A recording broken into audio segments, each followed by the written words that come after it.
জিলাপি বিক্রয় করছে, তার পাশে আরেকজন বাদাম বিক্রয় করছে, একে একে বিক্রয় করতে করতে লাইন লাইন চলে যাচ্ছে। তো এই ঝুড়ি জিলাপি যে লোকটা বিক্রয় করছে এর কাছে ক্রয় করতে শুধু পুরুষ মানুষ আসছে না মহিলারাও আসছে? মহিলারাও আসছে। একসঙ্গে সবাই বলছে আমাকে 500 দেন, আমাকে 250 দেন, আমাকে 700 দেন, 1 পোয়া দেন, বলে না মনে হয়? বলছে কিনা? তো আপনার কন্যা যে 500, 700, 1 কিলো জিলাপি কিনতে গেছে, তো আর একটা ছেলে যে আপনার কন্যাকে ধাক্কা মারলো, তো আপনাকে খারাপ লাগলো না? যে আপনার কন্যাকে যে আবার ধাক্কা মারলো একটা ছেলে ঝুড়ি জিলাপি কিনতে গিয়ে, একজন আরেকজনকে ধাক্কা মারে, এই জন্য ঝুড়ি জিলাপি যখন এত ভিড় হয়, তা আপনাকে খারাপ লাগলো না? আব্দুল করিম সাহেব, আমার মেয়ে ঝুড়ি জিলাপি খাবে, তো কি করব, কিনতে যাবে না? জি খাবে, কথা ঠিক, ফুচকাও খাবে আপনার কনের কথাই ঠিক, ঝুড়িও খাবে আপনার কনের কথা ঠিক, কিন্তু আপনার মেয়ে বাজারে যেতে পারবে না। আপনার মেয়ে যদি ঝুড়ি জিলাপি খেতে চাই, আপনার মেয়ে যদি ফুচকা খাওয়াই লাগে, আপনার মেয়েকে যদি জিলাপি কিনে দিতেই হয়, তো আপনি কিনে দিবেন। আপনার কন্যা কেন বাজারে? আপনার কন্যা কেন বাজারে? এই উত্তর দিনাজপুর করণদিঘি থানার সব মানুষ কি হিজড়া হয়ে গেছে নাকি যে কন্যারা বাজারে যাবে?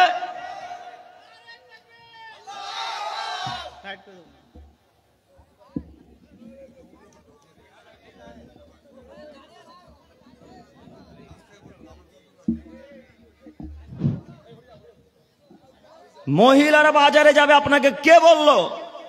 পুরুষ মানুষ কি এই গ্রামে একটাও নেই? সব যা আছে হিজড়ার কন্যা নাকি সব? মহিলারা বাজারে সবজি কিনতে, ঝুড়ি জিলাপি কিনতে গেল মানে, আপনি বাড়িতে পুরুষ আছেন, আপনি ঝুড়ি জিলাপি কিনে এনে দেবেন, আপনার কন্যা যাবে না। আপনি বাড়িতে বেঁচে আছেন, আপনার ছেলে যাবে, আপনার মেয়ে যাবে না।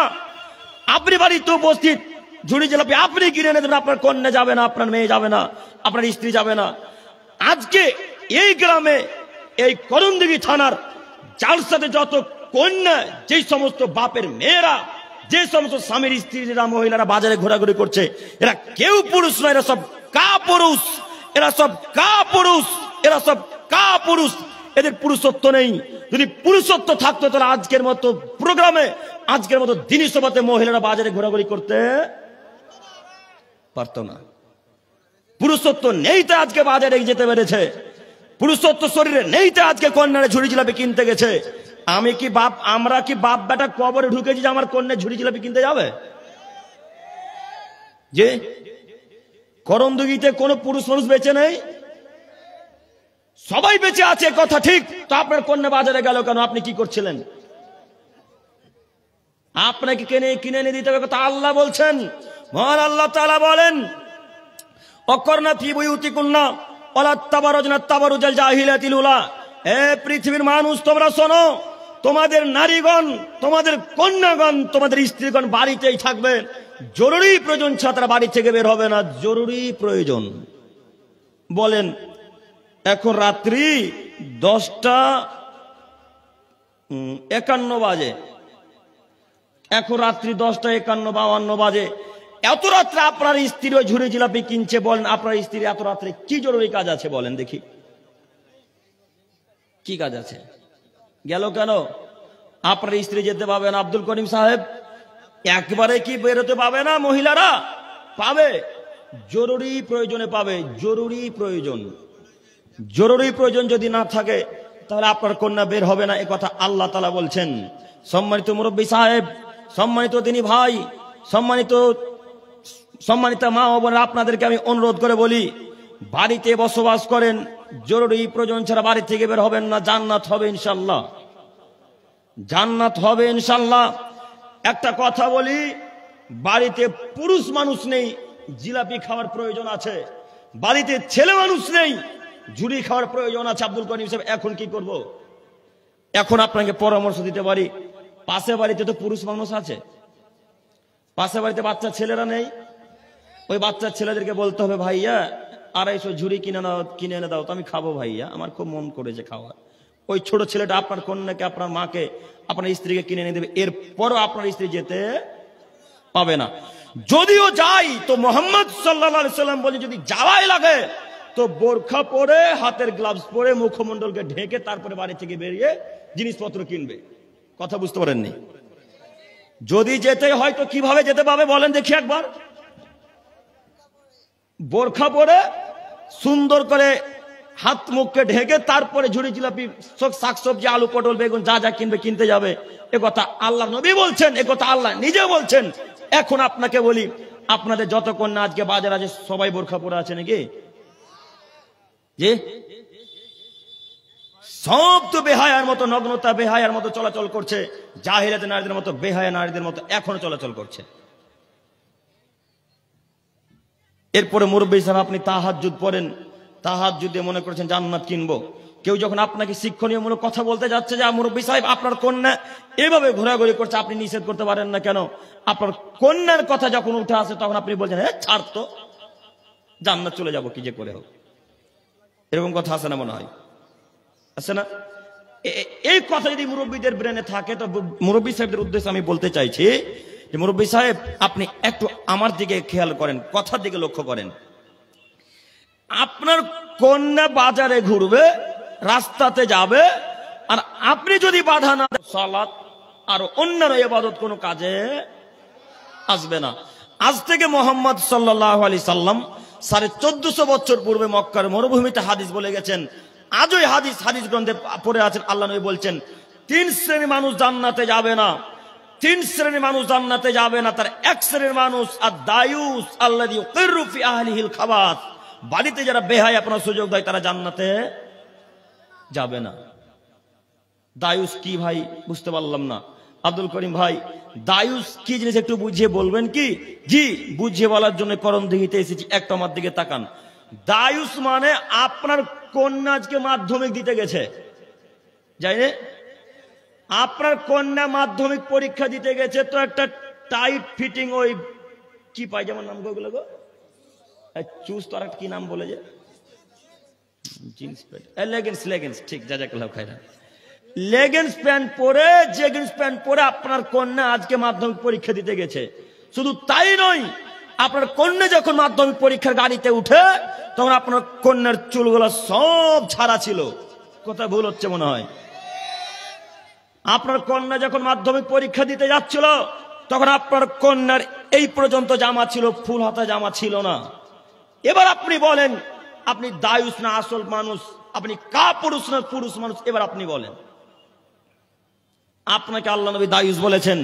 দায়ুসকে বাড়িতে যারা বেহায়া আপনার সুযোগ দেয় তারা দায়ুস, বাড়িতে যারা নোংরামি পড়ার সুযোগ দেয় তারা দায়ুস, বাড়িতে যারা খারাপ কাজ করার সুযোগ করে দেয় তারা দায়ুস। আপনার কন্যা গেল কি আপনার চোখের সামনে দিয়ে মাধ্যমিক পরীক্ষা দিতে যাবে, ঢিলা ঢালা পায়জামা পরে যাবে, বোরখা পরে যাবে। আব্দুল করিম সাহেব, বোরখা নট অ্যালাউ। বোরখা আমাদের মুর্শিদাবাদ পশ্চিমবঙ্গে এই উত্তর দিনাজপুরে অ্যালাউ করে। আচ্ছা মেনে নিলাম অ্যালাউ করে না, তো ঢিলা পায়জামাও কি অ্যালাউ করে না? জি, ঢিলা পায়জামাটাও অ্যালাউ নেই, এই পর্যন্ত হাত অ্যালাউ নেই, এখান থেকে ওই স্কার্ফ অ্যালাউ নেই, সব অ্যালাউ আছে, বোরখা অ্যালাউ আছে। কোন স্কুলে এমন আছে যে নিষেধ করেছে বোরখা পরে আসতে পারবে না? কোন এমন স্কুল আছে বলেন যে এই স্কুলে বোরখা পরতে নিষেধ করা হয়েছে? সব স্কুলে অ্যালাউ আছে, বোরখা পরে যেতে পারে। এরপরে আপনার কোন আপনার চোখের সামনে দিয়ে ঢং করতে করতে জিন্সের প্যান্ট পরে, লেগিংসের প্যান্ট পরে চলে গেল, আপনি কাপুরুষ চেয়ারে বসে আছেন, কিছু বলতে পারলেন না। কন্যা যখন বলতে আসছে আপনাকে আব্বু আমি পরীক্ষা দিতে যাচ্ছি দোয়া করিয়েন, তখন আপনি বলছেন হ্যাঁ বেটি যা। এই কথা বলতে পারলেন বেটি যা, তখন বলতে পারলেন না বেটি পরীক্ষা দিতে যাচ্ছিস ঠিক আছে, লেগিংসের প্যান্টটা খুলে যা বেটি। লেগিংসের প্যান্টটা খুলে ঢিলা ঢালা পোশাক পরে যে কথা বলেছেন একবারও? কথা বলেন না। বলেছেন কি? বলেননি। আপনাকেই তো আল্লাহ নবী দায়ুস বলেছেন। আপনি এখন জান্নাত কি দিয়ে কিনবেন বলেন? জান্নাত কিভাবে কিনবেন? এখন জান্নাত এখন কিনতে পারবেন না। আবার আপনার কন্যাকে বলতে হবে আম্মু তুমি এই প্যান্ট খুলে ফেলো আম্মু, খুলে ফেলো, ঢিলা ঢালা পোশাক পরো আম্মু, ফুলহাতা পোশাক পরে মাধ্যমিক পরীক্ষা দিতে যেতে হবে কালকে থেকে। এই কথা বলতে পারবো না মনে হয়। পারবো না ইনশাল্লাহ। কাল থেকে, কালকে মাধ্যমিক পরীক্ষা আছে। আপনাদের এই উত্তর দিনাজপুরে অত করে না যে মাধ্যমিক পরীক্ষা তারপর আজকে জালসা হচ্ছে। আল্লাহর অনেক শুকরিয়া আদায় করেন আলহামদুলিল্লাহ। আমাদের ওইদিকে একবারে অ্যালাউ নেই, দেবেই না। পরীক্ষার আগে কোনো জালসা অ্যালাউ নেই, কিন্তু পূজা ঠিকই অ্যালাউ আছে, গান বাজনা ঠিকই অ্যালাউ আছে। বিবাহের অনুষ্ঠানে অনেক জোরে জোরে ডিজে বক্স বাজছে, বড় বড় বক্স, 10 ফুট 12 ফুটের বক্স বাজছে। তখন পুলিশ এসে একবারও বলতে পারে না যে এই মাধ্যমিক পরীক্ষার সময় গান বাজবে কেন। শুধু ওদের অসুবিধা জালসা করলেই হয়, তাছাড়া অসুবিধা হয় না। তো সম্মানিত দিনী ভাই, সম্মানিত মুরব্বী সাহেব, আমি আপনাকে অনুরোধ করে বলতে চাইছি, কালকে থেকে আপনার কন্যা যখন বাজারে কালকে থেকে যখন আপনার কন্যা পরীক্ষা দিতে যাবে, তখন আপনার কন্যাকে আগে বলতে হবে, আম্মু ঢিলা ঢালা পোশাক পরে যাও আম্মু, তাহলে তুমি বাড়ি থেকে বেরোতে পারবে। এ কথা বলতে পারবো না মনে হয়? পারবো না ইনশাল্লাহ? পারবো ইনশাল্লাহ। আরো কথা, এই কন্যাদেরকে বাজারে রাস্তাঘাটে কোথাও ছাড়বেন না একাই কোনোদিন, মনে থাকবেন ইনশাল্লাহ। আব্দুল করিম সাহেব কেন একাই ছাড়বো না? একাই যখন কন্যারা থাকে তখন শয়তান থেকে উস্কানিমূলক কথাবার্তা বলে। আব্দুল্লাহ ইবনে মাসউদ রাদিয়াল্লাহু তাআলা আনহু থেকে বর্ণিত, তিনি বলেন রাসূল সাল্লাল্লাহু আলাইহি সাল্লাম বলেছেন, আল মারাতু আওরাতুন ফাইদা খারাজাত ইস্তাসরাফা শাইতান। নারী হচ্ছে গোপন বস্তু, নারী হচ্ছে গোপন বস্তু। ফাইদা খারাজাত ইস্তাসরাফা শাইতান। নারী যখন বাড়ি থেকে বের হয় তখন শয়তান তাকে নগ্নতার প্রতি উৎসাহিত করে তোলে। একাই নারীকে পেলে শয়তান বলবে তুমি একবার চুলগুলোকে এদিক ওদিক করো, তখন দেখতে পান না মহিলার চুলগুলোকে হাঁটতে কেমন ভাবে নড়াচড়া করে। শয়তানের কাজ মানুষকে পথভ্রষ্ট করা, জাহান্নামের দিকে নিয়ে যাওয়া। এই জন্য আল্লাহ নবী বললেন নারী হচ্ছে গোপন বস্তু, নারী হচ্ছে গোপন বস্তু, নারী বাড়িতেই থাকবে। জরুরি প্রয়োজন ছাড়া মহিলার বাড়ি থেকে বের হবে না, জরুরি প্রয়োজন। সম্মানিত তিনি ভাই, কোনটা জরুরি প্রয়োজন কাজ আমি হয়তো আপনাকে বোঝাতে পারলাম না।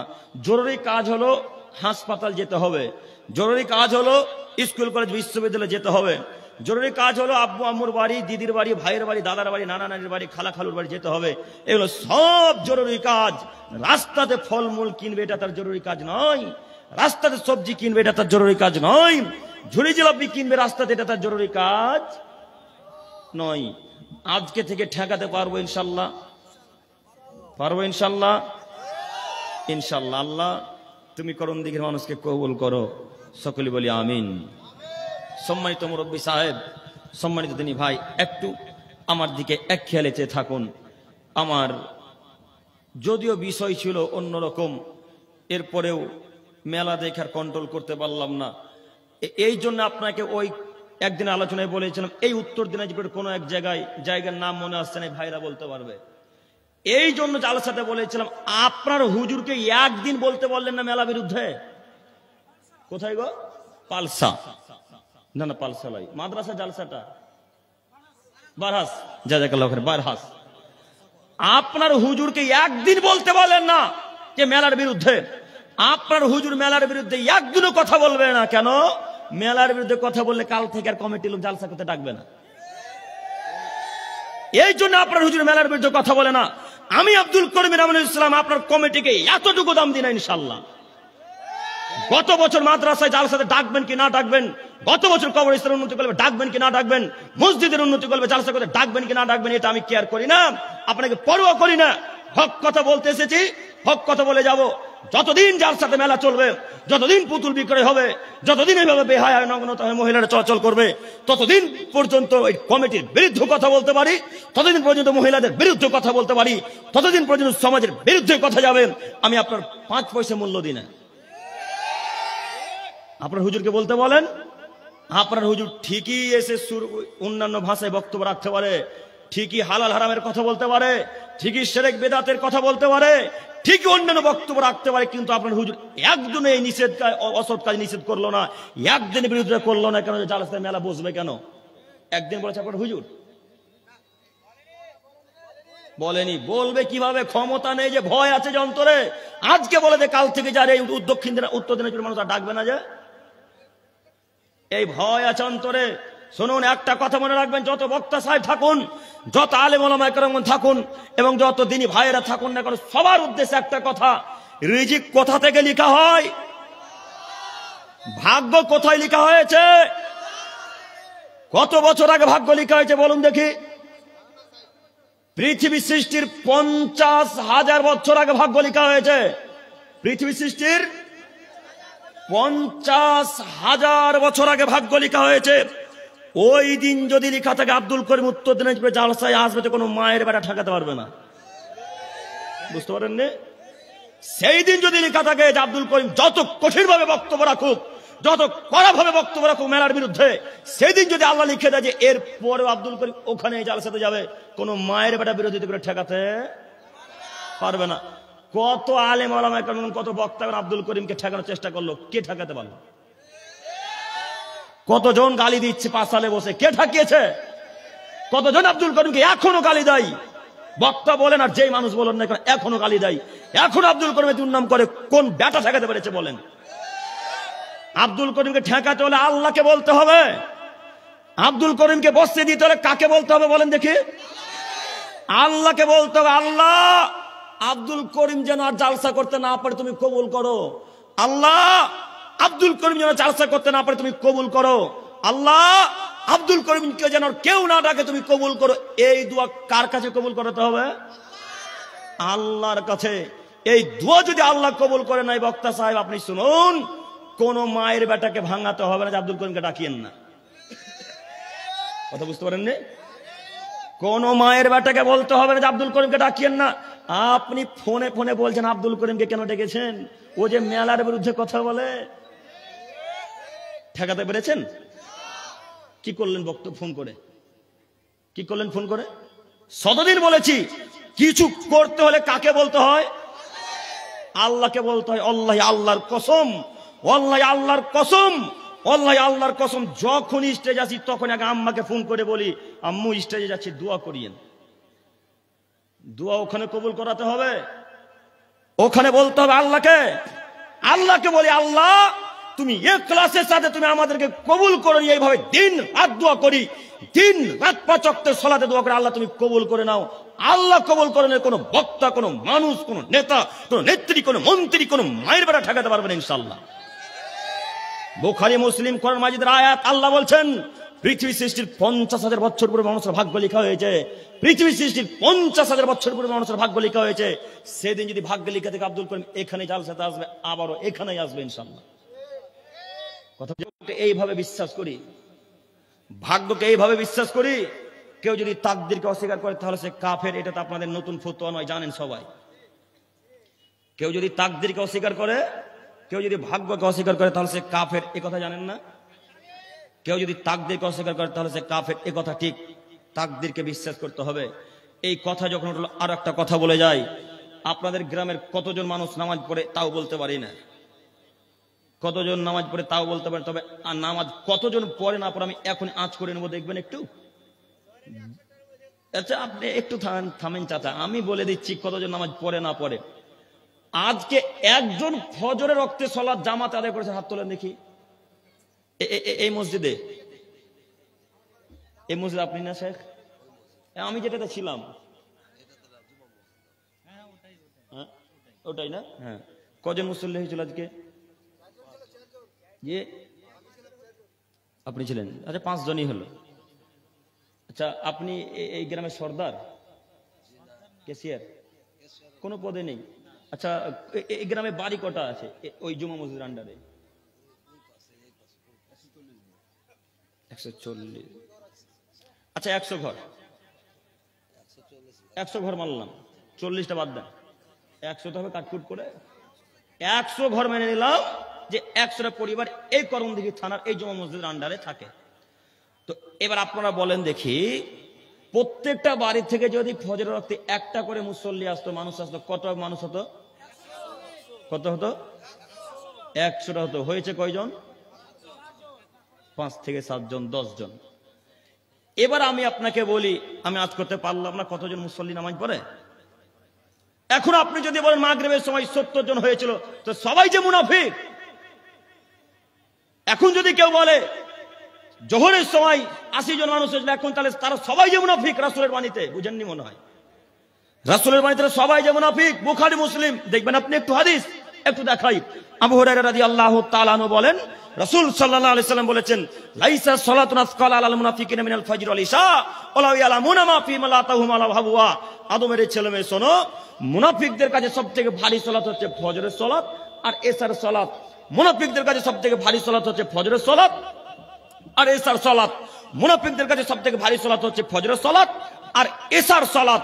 ওয়ালা ইয়ালামুনা মা ফি মালাতাহুম আলা হাবওয়া। যদি মুনাফিকরা জানতো ফজরের নামাজে আর এশার নামাজে কত নেকি আছে, তাহলে মুনাফিকরা হামাগুড়ি হলো মসজিদ আসতো। বুখারী মুসলিম। এবার আপনি বলেন কতজন মুসল্লি এই করণদিঘিতে নামাজ পড়ে? এর মানে করণদিঘির প্রায় মানুষই সালাত আদায় করে না। এর মানে করণদিঘি থানার প্রায় মানুষই নামাজ পড়ে না। এই জুমা মসজিদের আন্ডারে প্রায় মানুষই নামাজ পড়ে না। নামাজ যদি পড়তে চাই, কেউ যদি বলে যে আমি পড়ি, তাহলে থেকে ফজর রক্তে উপস্থিত হতে হবে, তাহলে নামাজি বলতে হবে। ফজর রক্তে উপস্থিত হতে পারে যে তারাই মুসলিম, ফজর রক্তে নামাজ পড়ে যে তারাই মুসল্লি, একথা মাথায় রাখবেন। কথা এইখানে এতদূর পর্যন্ত এই জন্য নিয়ে আসলাম, আপনার কথা হুজুরকে বলতে এসেছি একটু। এখানে আপনার ইমাম সাহেবকে একটা কথা বলি, এখানে সারা পৃথিবীর ইমামদেরকে উদ্দেশ্য করে একটা কথা বলছি।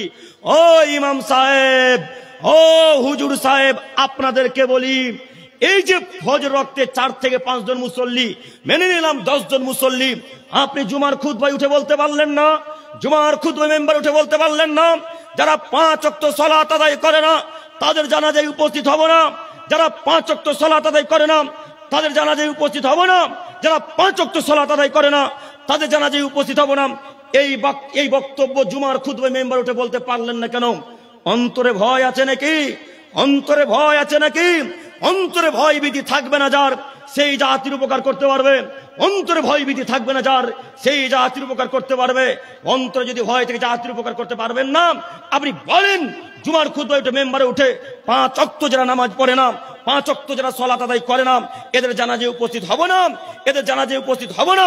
আমাকে রাখতে হলে মসজিদ রাখুন, না রাখতে হলে না রাখুন। মাথা বিক্রি করে সমাজে চাকরি করতে আসেনি, মাথা বিক্রি করে সমাজে চাকরি করতে আসেনি। আমি বেনামাজি জানাজা পড়াবো কেন? আমি বেনামাজি জানাজা পড়াবো কেন? বেনামাজি তো কাফের, বেনামাজি তো কাফের, বেনামাজি কাফের। যারা ফজর ওয়াক্তে সালাত আদায় করে না, এশার সালাত আদায় করে না, 3 ওয়াক্তের সালাত আদায় করে তারা কাফের। যারা 1 ওয়াক্ত সালাত ইচ্ছা করতে ছেড়ে দেয় তারা কাফের। এই মুসল্লি নামাজ আপনি পড়বেন মানে অন্তরে ভয় ভীতি থাকবে না যার, সেই জাতির উপকার করতে পারে। অন্তরে ভয় ভীতি থাকবে না যার, সেই জাতির উপকার করতে পারে। ইমাম সাহেব, আপনাদের আমি দৃষ্টি আকর্ষণ করে বলতে চাইছি, জুমার খুতবায় মেম্বারে উঠে বলেন যে যারা 5 ওয়াক্ত সালাত আদায় করে না তাদের জানাজায় উপস্থিত হব না, এই বক্তব্য পেশ করেন। দেখি আপনি পেশ করতে পারছেন কিনা। যদি পেশ করতে পারেন, 24 ঘন্টার মধ্যে গ্রামের যত মুসল্লি আছে, মানুষ আছে, সবাই নামাজ পড়তে আসবে ইনশাল্লাহ। এখন যদি আপনি মনে করেন যে এই বক্তব্য রাখলে আমাকে মসজিদ থেকে তাড়িয়ে দিবে, তাহলে আপনি ভাগ্যকে অস্বীকার করলেন। কথা বুঝতে পারেননি মনে হয়। এখন যদি আপনি বলেন এই বক্তব্য রাখলে মসজিদ থেকে তাড়িয়ে দিবে, তাহলে আপনি কি অস্বীকার করলেন? ভাগ্য অস্বীকার করলেন। কেন? তাকদীর কত বছর আগে লেখা হয়েছে? পৃথিবী সৃষ্টির 50,000 বছর আগে ভাগ্য লেখা হয়েছে। সেই দিন যদি লেখা থাকে করণদিঘি থানার মসজিদে, জুমা মসজিদে এই বক্তব্য দেওয়ার পরেও ওখানে ইমামতি করবেন, তাহলে কোন মসজিদের সর্দার, সভাপতি, ক্যাসের কেউ তাকে হটাতে পারবে না। আপনি তাকদীরকে যদি অস্বীকার করেন, তাহলে তো আপনি মুসলমান থাকবেন না। আপনাকে বলতে চাইছি, বক্তব্য রাখেন না, দেখি মসজিদে মুসল্লি হয় কিনা। 24 ঘন্টার মধ্যে দেখবেন মসজিদে মুসল্লি আটে না, জায়গা দিতে পারবেন না ইনশাল্লাহ। আমরা কজন বক্তব্য রাখতে পারি এভাবে? কেউ রাখতে পারি না। আমাদের বড় ভয় বক্তব্য রাখতে। এই বক্তব্য রাখলে ইমাম সাহেবকে তো মসজিদ থেকে তাড়াবেই। মমতা খালার 3000 টাকাটাও কেটে দেবে। আর এরা এত বদ মানুষ, যারা দায়িত্ব আছে, বিশেষ করে শুধু করণদিঘির মানুষকে বলি না, আপনার মনে করি না করণদিঘির মানুষকে বলছি। আমি কোনোদিন কোনো মানুষের নাম নিয়ে বক্তব্য রাখিনি, ইনশাল্লাহ রাখবো না। এতক্ষণ পর্যন্ত একবার শেখ বলেছি করণদিঘির মানুষের নাম, একবার বলি, ইনশাল্লাহ বলবো না। এবার আপনাকে বলি, যারা দায়িত্ব আছে এরা এত বদ, এরা এত বদের বদ। যদি বক্তব্য এইভাবে দেয় আর মসজিদ থেকে যদি তাড়িয়ে দেয়, তো ইমাম ভাতাটাকেও কেটে দেবে। কাটে না? জি, শাহাবুদ্দিন হাজি সাহেব 5,000 টাকা ফোন পেতে দিয়েছেন। আল্লাহ জুনাদানকে কবুল করেন। আল্লাহুম্মা সাল্লি আলাইহি, সকলে বলি আমিন। সম্মানিত মুরব্বী সাহেব, এবার আপনাকে বলি, আপনি যদি এই ইমাম ভাতা কাটার ভয় করেন, মসজিদের চাকরি ভয় করেন, তাহলে জাতির আর উপকার করতে আপনি পারবেন না। আপনি তাকদীরকে বিশ্বাস করেন, তাকদীরে মাথা কথা রাখেন, দেখেন ইনশাআল্লাহ সমাজ পরিবর্তন হয় কিনা। জোরালো কণ্ঠে বক্তব্য রাখবেন, জুমার খুতবাতে মানুষ যত পরিবর্তন হয়, এই জালসাতে তত মানুষ পরিবর্তন হয় না। এখন যেই হিসেবে বক্তব্য মানুষ শুনছে জুমার খুতবা, এর থেকে লক্ষ কোটি গুণ বেশি ভালো করে বক্তব্য শুনে। এই জন্যে জুমার খুতবার 8 ঘন্টা সময়, আর এই বক্তব্যের ময়দানে, জালসার ময়দানে 3 ঘন্টা সমান। দুটাকে কম্পেয়ার করলে জুমার খুতবা বেশি হবে। কথা বুঝতে পারিনি মনে হয়। জুমার খুতবায় মানুষের যত উপকার হয়, জালসাতে এত মানুষের উপকার হয় না। এই জন্যে বলছি আমি আপনাকে, ইমাম সাহেবের সমাজকে পরিবর্তন করতে পারবে। সম্মানিত মুরব্বী সাহেব, সম্মানিত দায়িত্বশীলগণ, আমি আপনাদের দৃষ্টি আকর্ষণ করে বলি, ইমাম সাহেবকে ফুল পাওয়ার দেন, ইমাম সাহেবকে ফুল পাওয়ার দেন। 15,000 টাকা বেতন দিয়ে তাকে ফুল সম্পূর্ণ কাজ করিয়ে নেন। তাকে বলেন রাসূল সাল্লাল্লাহু আলাইহি ওয়াসাল্লাম যেভাবে বক্তব্য দিয়েছেন, সেই হাদিসগুলি জাতির সামনে পেশ করার চেষ্টা করেন, বক্তব্য পড়ে দেওয়ার চেষ্টা করেন। যদি এইভাবে ইমাম সাহেবকে বক্তব্য দিতে বলেন, ইমাম সাহেবকে যদি ফুল পাওয়ার দেন, আপনি যদি বলেন আপনার যেগুলো সই হাদিস যা ভাবে বলতে হয় বলেন, ইমাম সাহেব সাহস পাবে এবং আপনাদের প্রত্যেকটা মানুষকে বোঝানোর চেষ্টা করবে ইনশাআল্লাহ। কিন্তু বড় দুঃখ লাগে, যখন সুদের ব্যাপারে ইমাম সাহেব কথা বলে, তখন এক কর্ণা থেকে গলা ঠাকুর আসে। যে যখন বিড়ির ব্যাপারে বক্তব্য রাখে ইমাম সাহেব, তখন ওই কর্ণা থেকে গলা ঠাকুর আসে। কিন্তু যে সভাপতি সে তো বিড়ি খায়, যে ক্যাশে সে তো সুদ খায়, যে সর্দার সে তো দাড়ি কাটে। এই কথা বলতে গেলে তখন গলা খাকর দিয়ে ইমাম সাহেবের মুখকে চুপ করিয়ে দিয়ে ইমাম সাহেব তখন শুধু সাহাবীদের ঘটনা, শুধু নবীদের ঘটনা, শুধু সাহাবীদের ঘটনা, শুধু নবীদের ঘটনা, আর কিছু জানেই না। ও সমাজ পরিবর্তন হবে এভাবে? আচ্ছা, আমি আপনাকে এখানে এসে বললাম না যে প্যান্ট টাকনো নিচে পরা হারাম, এ কথা বলে গেলাম না। আপনারা কেউ জানতে পারবেন একটা প্যান্ট টাকনো নিচে পরা হারাম নয়? কেউ জানতে পারবেন? আমি এখানে এসে আলোচনা করলাম না যে দাড়ি কাটা হারাম, দাড়ি কাটতে পাবেন না, করলামই না, তো আপনারা কিছু জানতে পারলেন? তো ইমাম সাহেব যদি সমাজে নাই বলে, নাই বলতে দেন, তাহলে আপনারা কিভাবে জানবেন বলেন? প্রতিদিন তো ইউসুফ জুলেখার কাহিনী শুনছেন জুমার খুতবায়। ইউসুফ জুলেখার কাহিনী শুনে কি করবেন? কি উপকার করবেন সমাজের? ইউসুফ জুলেখার কাহিনী শুনে হয়তো ইমানটা বাড়বে একটু, কিন্তু এই হারাম কাজ কি করে ছাড়বেন আপনি? কথা মনে বুঝতে পারেননি মনে হয়। সম্মানিত মুরব্বী সাহেব, সম্মানিত দায়িত্বশীলগণ, আমি আপনাদের দৃষ্টি আকর্ষণ করে বলছি, আপনি দায়িত্বে যদি থাকতে চান, তাহলে 5 ওয়াক্ত সালাত তো আপনাকে আদায় করা লাগবেই। 5 ওয়াক্ত সালাত তো আপনাকে আদায় করতে হবেই। পাশাপাশি বিড়ি, গুল, গুটকা, গাঁজা, হিরোইন, ইয়াবা, তিরঙ্গা, জর্দা, সিগারেট, ফেন্সিডেল, এই যাবতীয় যত হারাম খাদ্য আছে সবগুলিকে লাথি মেরে ফেলে দিতে হবে। পারবেন না ইনশাল্লাহ? ইনশাল্লাহ, ইনশাল্লাহ পারতেই হবে, করতেই হবে, নইলে আপনি পরকালে রেহাই পাবেন না। কেন? আনাস ইবনে মালিক রাদিয়াল্লাহু তাআলা আনহু থেকে বর্ণিত, তিনি বলেন রাসূল সাল্লাল্লাহু আলাইহি সাল্লাম বলেছেন, আলা কুল্লুকুম রাইন, পৃথিবীর মানুষ শোনো, প্রত্যেকটা মানুষ প্রত্যেকের জন্য দায়িত্বশীল। ও কুল্লুকুম মাসউলিন আন রায়াতিহি, এবং প্রত্যেকটা আদমের ছেলে মেয়েকে তার দায়িত্ব সম্পর্কে জিজ্ঞাসা করা হবে। এবার আপনি বলুন, যারা সর্দার, যারা ক্যাশিয়ার, যারা সভাপতি, যারা গ্রাম্য মোড়ল, এই যাবতীয় যে দায়িত্বে আছে, এরা সবাই একজন আরেকজনের দায়িত্বশীল, তাই না? হাদিস কিন্তু সহিহ মুসলিম ও মিসকাত, আপনি যদি দেখতে চান আমি দেখার জন্য প্রস্তুত আছি। আপনাকে বলছি, এই হাদিসকে সামনে রেখে এবার আপনাদেরকে অনুরোধ করে বলতে চাইছি, সেদিন যদি আল্লাহ বলেন, ও সর্দার সাহেব, ও ক্যাশিয়ার সাহেব, ও সভাপতি সাহেব, আপনি এই দায়িত্বে ছিলেন, এই দায়িত্বে থাকার পরেও মানুষ কেন হারাম কাজে লিপ্ত হয়েছিল, এই প্রশ্ন যদি আল্লাহ করে বসেন, তখন কি উত্তর দিবেন?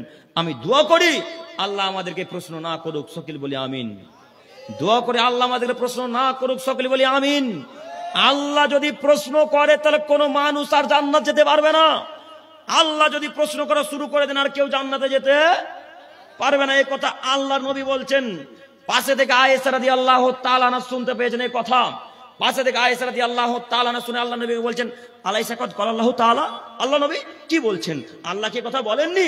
ফাসাউফা ইউহাসাবু হিসাবান ইয়াসিরা ওয়া ইয়ানকালিবু ইলা আহলিহি মাসরুরা, যার হিসাব নিকাশ হবে আল্লাহ তাআলা, তার যে ব্যক্তির আল্লাহ তাআলা হিসাব নিকাশ নেবেন, যে ভালো মানুষ, তার হিসাব নিকাশ অতি তাড়াতাড়ি নিয়ে নেবেন। ওয়া ইয়ানকালিবু ইলা আহলিহি মাসরুরা, এবং তাকে তার পরিবার পরিজনের নিকটে খুব আনন্দ চিত্তে সুন্দর করে তাকে তার পরিবার নিকটে রেখে আসা হবে, পাঠিয়ে দেওয়া হবে। এই কথা কি আল্লাহ বলেননি? আল্লাহ তো এই কথা কোরআন মাজিদের মধ্যে বলেছেন। আল্লাহ নবী, তাহলে আপনি কেন বলছেন যে লোকটার হিসাব না হবে ওই লোকটা সুনিশ্চিত ধ্বংস হবে, ওই লোকটা অবধারিত ধ্বংস হবে। তখন আল্লাহ নবী সাল্লাল্লাহু আলাইহি ওয়াসাল্লাম আয়েশা রাদিয়াল্লাহু তাআলা আনহাকে বলছেন, আয়েশা শোনো, হিসাব হবে মানে শুধু আল্লাহ বান্দাকে তার হিসাব দেখাবে, এটা শুধুমাত্র পেশ করা হবে মাত্র, শুধু দেখানো হবে মাত্র, আল্লাহ জিজ্ঞাসা করবেন না। যদি আল্লাহ জিজ্ঞাসা করেন কোন আদমের ছেলে মেয়েকে, আয়েশা শোনো, ইল্লা উদ্দিব, তাহলে সে আযাবে নিপতিত হবেই, তাহলে সে আযাবে ধ্বংস হবেই, তাকে আযাবের মধ্যে নিক্ষেপ করা হবে, অর্থাৎ জাহান্নামে ফেলা হবে। হাদিস সহিহ মুসলিম ও মিসকাত, একথা মুহাম্মদ সাল্লাল্লাহু আলাইহি ওয়াসাল্লাম বলেছেন।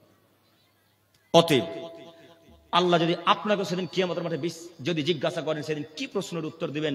এই জন্য আপনাকে বলেছিলাম, দায়িত্বে যদি থাকতে হয় তাহলে আপনাকে হারাম কর্ম থেকে বিরত থাকতে হবে, নইলে আপনি জিন্দেগিতে কখনো পরিবর্তন করতে পারবেন না সমাজ, জিন্দেগিতে কখনো নয়। একদিন আলোচনায় বলেছিলাম আমাদের হেড শিক্ষক বলতেন, বিশেষ করে আমাদের শিক্ষকদেরকে উদ্দেশ্য করে আর অন্যান্য যারা শিক্ষক ছিলেন তাদেরকে উদ্দেশ্য করে বলতেন যে, শুনুন শিক্ষক মহাশয়, আপনারা ঠিক থাকবেন, আপনারা যদি ঠিক থাকেন তাহলে ছাত্ররা ঠিক থাকবে, আপনারা ঠিক থাকবেন তাহলে ছাত্ররা ঠিক থাকবে। এই বক্তব্য রাখতে রাখতে মাঝে মাঝেই তিনি তারানাতে আমাদেরকে উপদেশ দিতেন। আপনারা তারানা বুঝলেন কি? প্রার্থনা সকালবেলায় যে প্রার্থনা হয়, শেখ আমাদের তারানা বুঝবে, যেহেতু উনি তালবে ইলম অবস্থায় ছিলেন, তাই না শেখ? তারানার অবস্থায় বিশেষ করে আমাদেরকে বলতেন এবং শিক্ষকদের উদ্দেশ্য করে বলতেন। আমরা লাইনে দাঁড়িয়ে থাকতাম, তখন বলতেন একটা উদাহরণস্বরূপ, শুনুন, বৌমা স্ত্রী যদি দাঁড়িয়ে দাঁড়িয়ে পেচ্ছাব করে, আমার দিকে তাকান, শাশুড়ি যদি দাঁড়িয়ে দাঁড়িয়ে পেচ্ছাব করে আর বৌমা যদি জানলা বা দরজা দিয়ে দেখে নাই, তা পরের দিন সকালবেলায় বৌমারা ঘুরে ঘুরে একদিনেতে পেচ্ছাব করবে। কথা মনে বুঝতে পারেননি? কেন বলতেন জানেন? কেন বলতেন জানেন? তিনি বলতেন এই জন্যে যে যারা দায়িত্বে থাকে তারা যদি খারাপ কাজ করে, আর তার আন্ডারে যত মানুষ থাকবে তার থেকে লক্ষ কোটি গুণ বেশি খারাপ কাজ করার চেষ্টা করবে। এই জন্য আমাদের শিক্ষককে বলতেন, আপনি যদি আজকে গুল মাজেন, আপনি যদি আজকে গুল দেন, আমাদের হেড শিক্ষক অতীব ইমানদার, এখনো বেঁচে আছেন, আল্লাহ ওনার নেখায় দান করুক, সকল বলে আমিন।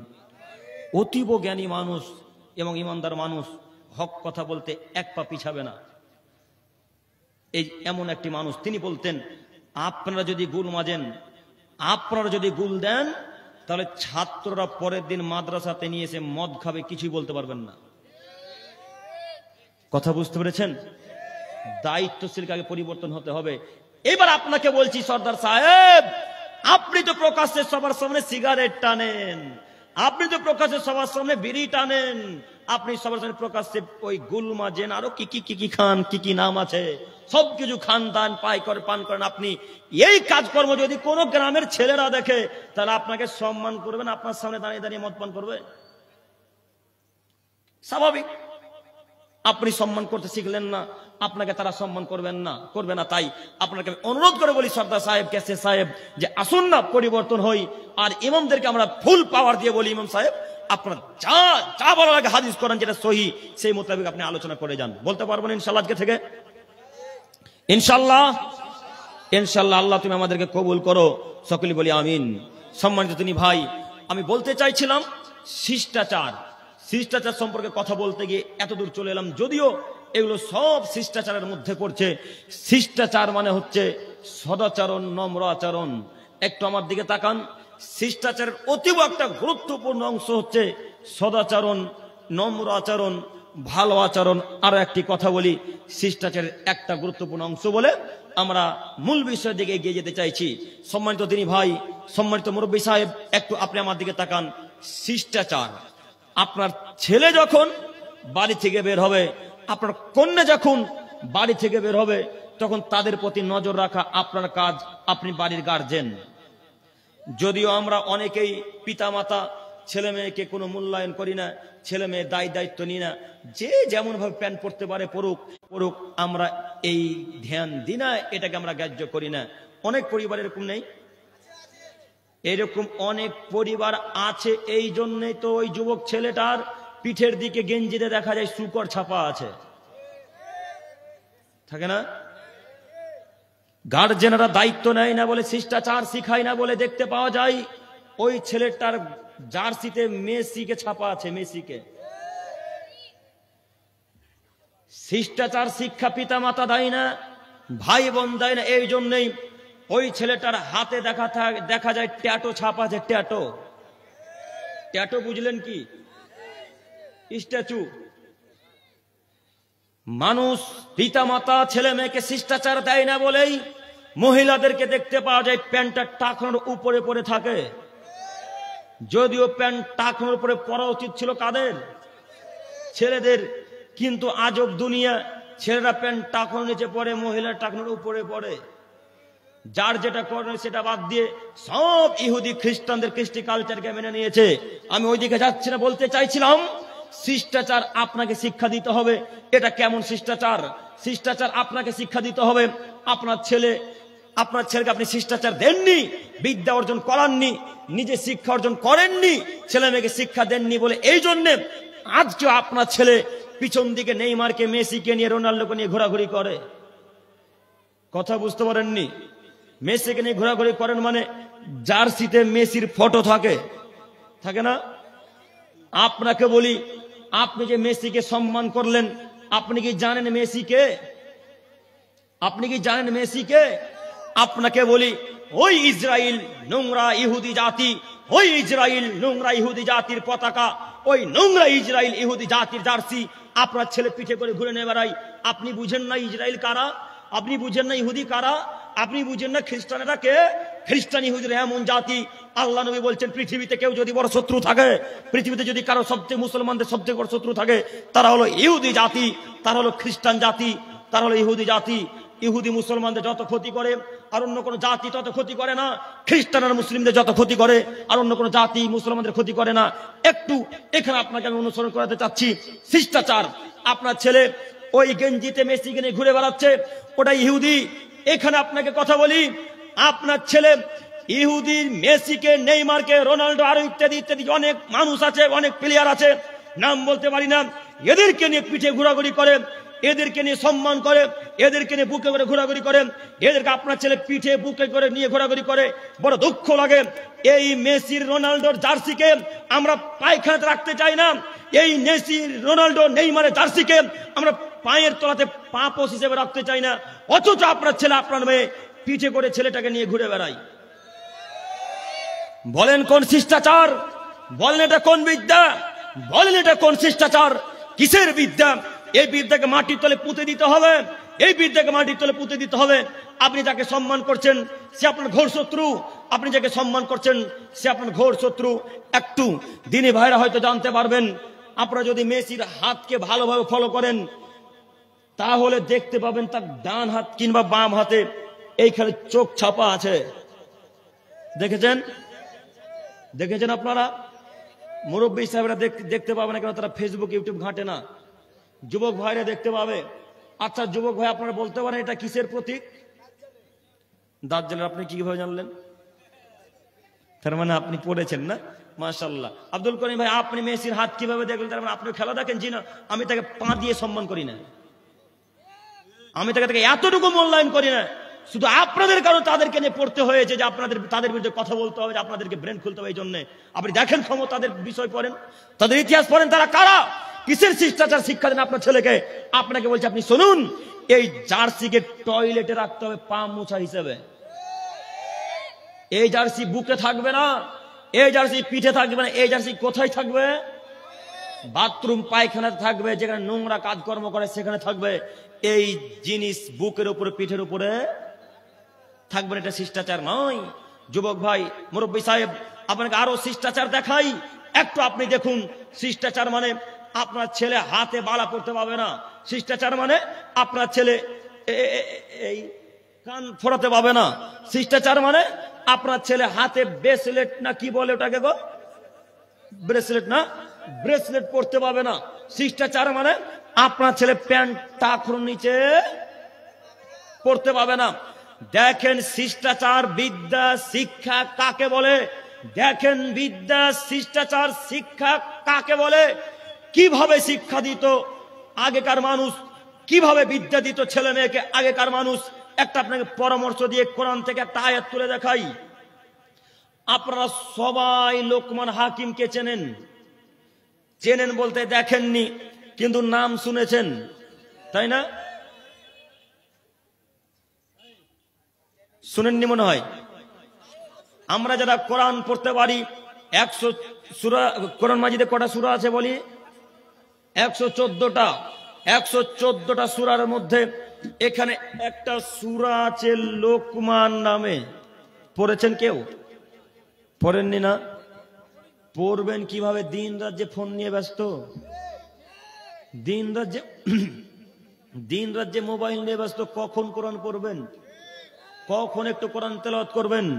আব্দুল্লাহ বিন মাসউদ রাদিয়াল্লাহু তাআলা আনহু থেকে বর্ণিত, তিনি বলেন রাসূল সাল্লাল্লাহু আলাইহি সাল্লাম বলছেন, মান কারা বিল আয়াতাইনি মিন আখিরি সূরাতিল বাকারা, আদমের ছেলে মেয়ে তোমাদের মধ্যে যদি কোনো মানুষ সূরাতুল বাকারার শেষ দুটি আয়াত পাঠ করে, আদমের ছেলে মেয়ে শোনো, তোমাদের মধ্যে যদি কোনো মানুষ সূরাতুল বাকারার শেষ দুটি আয়াত পাঠ করে, ফি লাইলাতিন কাফাতাহু, তাহলে তার জন্য সারা রাত্রি নেকি লেখা হবে।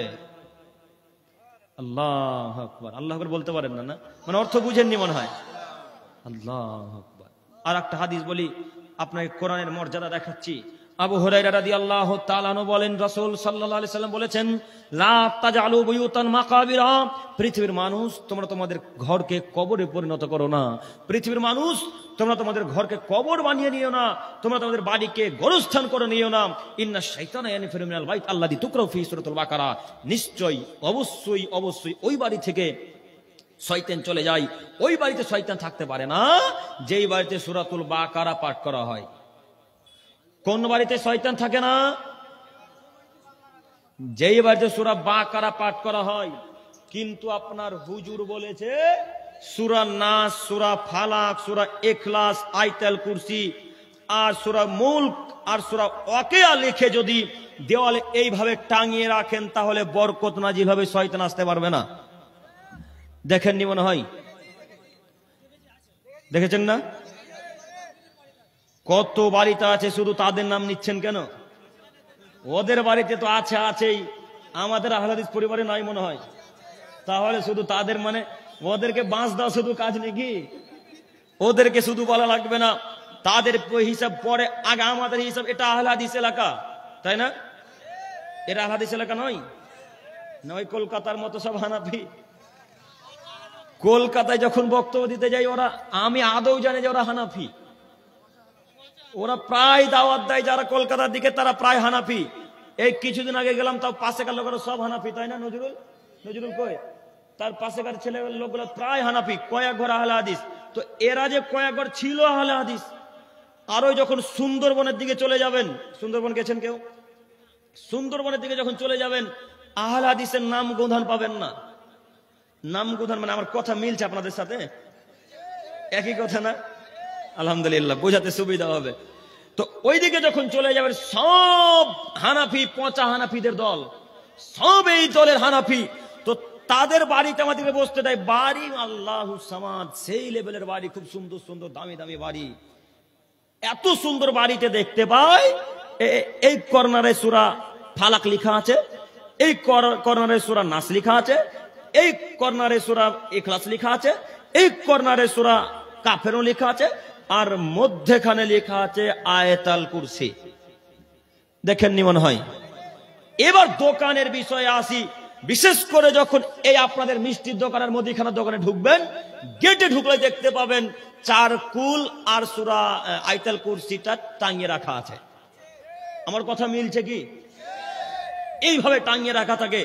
হুজুরে বলেছে দোকানওয়ালাকে, ও দোকানওয়ালা, এই লেখাটা যদি টাঙিয়ে রাখেন, কি করব? একটু পরে বলতেন। মহিলাদের পক্ষ থেকে 3800 টাকা এসেছেন। আল্লাহুম্মা সাল্লি আলাইহা, আল্লাহুম্মা সাল্লি আলাইহিমা। আল্লাহ তুমি ওনাদের দানকে কবুল করো, সকলে বলে আমিন। তো হুজুরে বলেছে যে এই লেখাটাকে, এই পেপারটাকে যদি টাঙিয়ে রাখো, তাহলে তোমাদের দোকানে, তোমাদের ব্যবসায় বরকত নাজিল হবে। এ কথা হুজুরে বলে। আর আল্লাহর নবী বলছেন, যেই বাড়িতে সূরাতুল বাকারা তেলাওয়াত করা হয়, ওই বাড়িতে কে থাকে না? শয়তান থাকে না। যেই বাড়িতে যেই লোকটা সূরাতুল বাকারার শেষ দুটি আয়াত পাঠ করবে, ওই লোকটার জন্য সারা রাত্রি নেকি লেখা হবে। এবার আপনি বলুন, হুজুরের কথা মানবেন না মোহাম্মদ সাল্লাল্লাহু আলাইহি সাল্লামের কথা? মোহাম্মদ সাল্লাল্লাহু আলাইহি সাল্লামের কথা। তাহলে হুজুরের কথাকে এখন লাথি মেরে দিতে হবে। এই কথার এক পয়সা কোনো মূল্য নেই, এই কথার মূল্যায়ন করা যাবে না। ও সম্মানিত মুরব্বী সাহেব, সম্মানিত দিনী ভাই, আপনাকে বলি, বাড়িতে যদি এই লেখা টাঙা থাকে, এই লেখাটা কাগজের লেখা থাকে, জালসাতে দেখতে পাওয়া যায়, স্বর্ণর আকারে সোনালী কালারের লেখা, বড় বড় পেপারে লেখা থাকে, দেখেননি? ওই ওই ছবি টাঙানো থাকে, ওগুলোকে কি বলে? অ্যালবাম। অ্যালবাম, এই অ্যালবামে লেখা থাকে সূরা ইখলাস, সূরা ফালাক। দেখেছেন আপনারা? শুধু হ্যাঁ দিচ্ছেন, দেখেছেন না? এইটাকে যদি বাড়িতে থাকে, আজকে বাড়ি গিয়ে এখন গিয়ে আগে জ্বালিয়ে পুড়িয়ে আগুনে ছারখার করে দেবো ইনশাআল্লাহ। এই জিনিস বাড়িতে রাখবো ইনশাআল্লাহ। এই জিনিস বাড়িতে থাকলে শয়তান নিশ্চিত আসবে, শয়তান অবধারিত আসবে, শয়তান অবশ্যই আসবে। কেন? যেখানে বেদাতি কাজকর্ম হয় সেখানে শয়তান থাকে, যেখানে শয়তানি কাজকর্ম চলে, বেদাতি কাজকর্ম চলে, সেখানে ইবলিস থাকে, সেখানে শয়তান থাকে। অতএব মুরব্বী সাহেব, এই লেখাগুলিকে আগুনে পুড়িয়ে দিতে হবে ইনশাআল্লাহ। পারবেন না পুরাতে?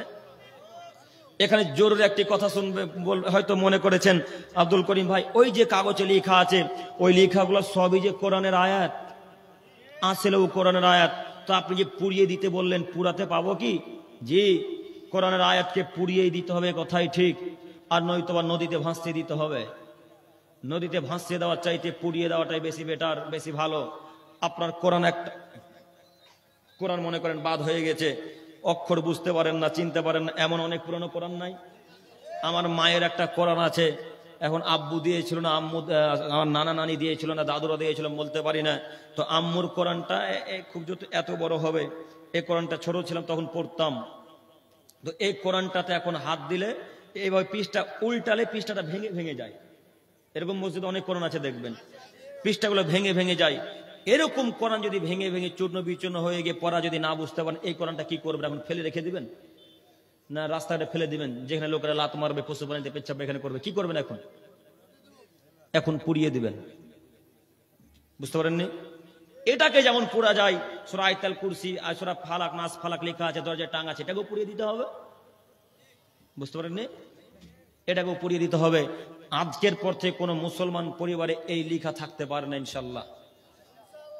মুসলমান পরিবারে থাকবে না, থাকবে না। এটা আবার আহলে হাদিস এলাকা, এটা আবার আহলে হাদিস এলাকা। আহলে হাদিস এলাকাতে কিভাবে থাকতে পারে? আপনাকে একদিন বক্তব্যের মাঝে বলেছিলাম, আপনাদের মনে আছে কিনা জানি না। মুসলমান পরিবারে জন্মগ্রহণ করেছেন, এর জন্য আলহামদুলিল্লাহ পাঠ করবেন, আলহামদুলিল্লাহ। এর পরে পরে আল্লাহ আমাকে, আপনাকে, দিনী ভাইদেরকে আহলে হাদিস পরিবারে জন্মগ্রহণ করালছেন, সৃষ্টি করেছেন, এর জন্য আরেকবার আলহামদুলিল্লাহ। আব্দুল করিম সাহেব আহলে হাদিস পরিবারে জন্মগ্রহণ করেছি মানে আরেকবার আলহামদুলিল্লাহ, মানে কেন আলহামদুলিল্লাহ বলতে বললেন? বুঝতে পারেননি কেন আপনি আব্দুল করিম ভাই আলহামদুলিল্লাহ বলতে বললেন? এই জন্য আলহামদুলিল্লাহ বলতে বললাম যে ওই বেদাতিরা যেই পরিমাণে শিরক বেদাত করে, আহলে হাদিস এলাকাতে তেমন বেদাত শিরক করে না। করে না ঠিক, কিন্তু বিবাহের পর যখন বৌমার বাচ্চা হয় তখন বিদায় মাস ঠিকই দিতে পাঠান, পাঠান না? মনে হয় করেন না ঠিক তাদের মতো বেদাত, কিন্তু মুসলমানি করার সময় খানা ঠিকই খাওয়ান। মুসলমানি বুঝলেন কি? ওই বাচ্চা ছেলের বাচ্চুটা কাটা। মুসলমানি করার সময় গরু ছাগল কেটে ঠিকই খাওয়ান, খাওয়ান না? অন্য শিরক বেদাত করেন না ঠিকই, কিন্তু বাড়ি উদ্বোধন করার সময় হুজুরকে ঠিকই ডাকেন। কথা মিলছে মনে হয় আমার? মিলছে না? সব কথা এইগুলো মিলে যায়। শুধু বলছেন এরা করে, শুধু বলছেন এরা করে, শুধু বলছেন বেদাতিরা করে, পচা হানাফিরা করে, আহলে হাদিস করে না? এ তো করলো। জি মিললো কথা কি? তো তাহলে শুধু তাদের দোষ দিলে হবে না। আমি আপনাকে বলতে বললাম আহলে হাদিস পরিবারে জন্মগ্রহণ করেছেন, সলফে সলেহিনদের মানহাজকে অনুসরণ করেন, এর জন্য আলহামদুলিল্লাহ।